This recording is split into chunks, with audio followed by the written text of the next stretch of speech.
মঙ্গলবার foreign service একাডেমিতে জাতীয় ঐকমত্য কমিশনের দ্বিতীয় ধাপের সংলাপ শেষে ব্রিফ করেন কমিশনের সহসভাপতি ডক্টর আলী রিয়াজ।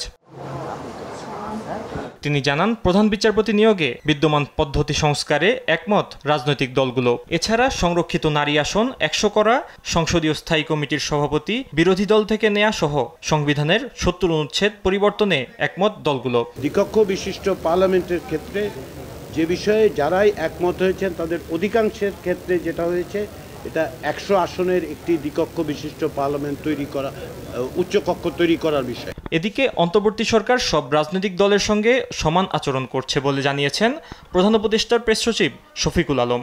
দ্বিতীয় দফার আলোচনায় জামায়াতের অনুপস্থিতির বিষয়ে তিনি বলেন, দলটির সঙ্গে কথা হয়েছে, তারা বুধবারের বৈঠকে অংশ নেবে বলে আশ্বস্ত করেছে। আমাদের কাজে এবং আমাদের কথায় আমরা সম্পূর্ণ নিরপেক্ষ, এবং যারা আমাদের এই জুলাই অগাস্টেরও গণঅভ্যুত্থানে ছিল, যতগুলো পার্টি যারাই ছিল, সবার প্রতি আমরা সমানভাবে নিরপেক্ষ। আগামী 12 কার্যদিবসে ঐকমত্য কমিশনের দ্বিতীয় দফার আলোচনা শেষ হবে বলে আশা জানান প্রেস সচিব। ফাহিম ইউসুফ, দেশ টিভি, ঢাকা।